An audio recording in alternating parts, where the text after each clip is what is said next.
as you probably know, Israel has entered into what they call a new era of war, stemming from a series of shocking twin attacks that have hit and target Hezbollah members within Lebanon and Beirut.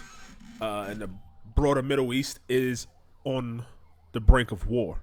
It all started almost exactly 24 hours ago when the explosions from pagers killed several people, including children, and injured more than 2,800 people. Most of what they're saying are Hezbollah operatives. Now, just a day later, Lebanon is rocked by a new explosion of walkie-talkies detonated in Beirut and in the south.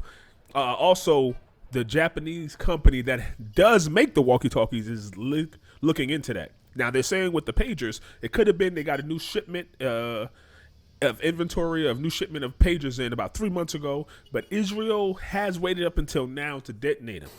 Now, the walkie-talkies is another thing. These supposed to come from a Japanese manufacturer, so they say they're looking into that. Israel Defense Minister Yoav Gallant, during a visit to Air Force Base, acknowledged this new era and praised the effort of the IDF and Mossad operative, knowing that Netanyahu has already said that he's willing to look for a replacement of Gallant because he has been one of the only vocal members of his cabinet. That's, I wouldn't say the only, but he has been the main force fighting back to him and the most forward-facing or the most public-facing individual in his Netanyahu's cabinet that has come out and spoke on this.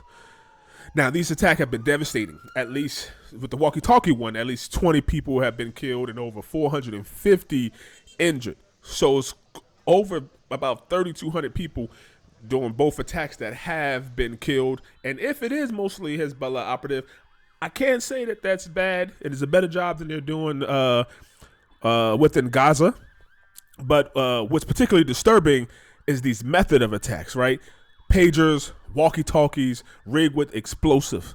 According to the reports, there are outdated models that the Hezbollah thought that, hey, the more they think, the thinking was if they go with the high-tech stuff, it's easier to intercept and for a country as advanced as Israel to get into them. So they went the North Korea method. Let's use landlines. Let's use this. But it's actually probably easier. We don't know how they got the explosive in there. Did they intercept it? Is there a mole or a snitch inside Hezbollah that's helping them? Or did they just intercept the package and get it together before they ever got it? Are they working with the companies and the manufacturers of these things to get it in there?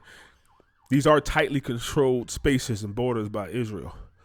Now, the United Nations is calling for peace. They're actually calling for an emergency meeting because of these high tensions. It's unclear what will happen. Israel has already moved elite divisions closer to its northern border with Lebanon, anticipating any kind of attack.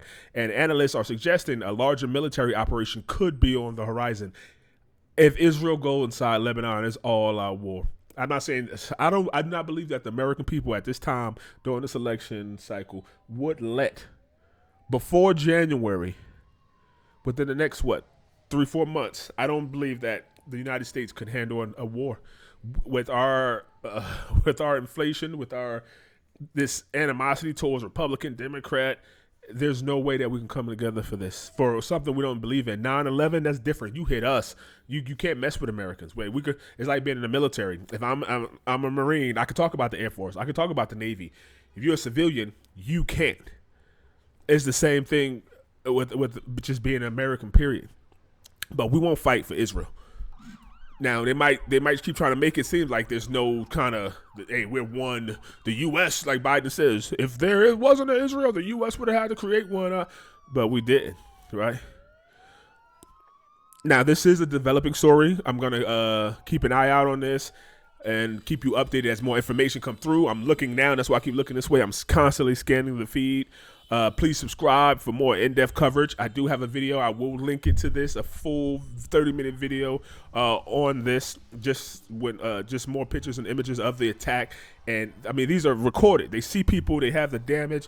That pager about that wasn't that was no joke. Now what we're going to see with the coming days is how successful was Israel striking Hezbollah. If they injured 3,200 people.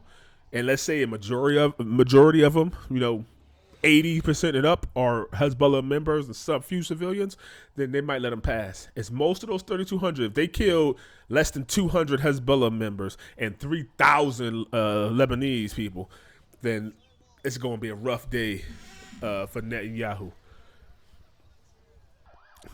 As you can see with the pictures, the explosions were reported in the east and west of Beirut. This is some nasty stuff.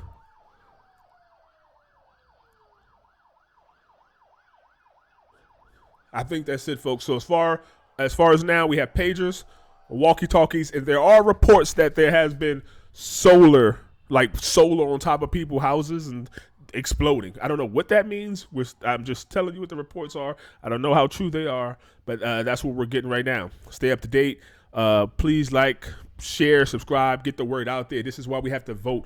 This is why we have to demand our leaders not use our money. Both sides, neither side, no matter who wins, it has to be said, we will not keep supporting Israel. We don't support our own leaders like this.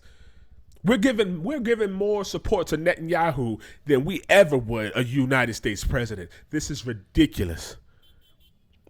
Anyway, like, share, subscribe. I can't.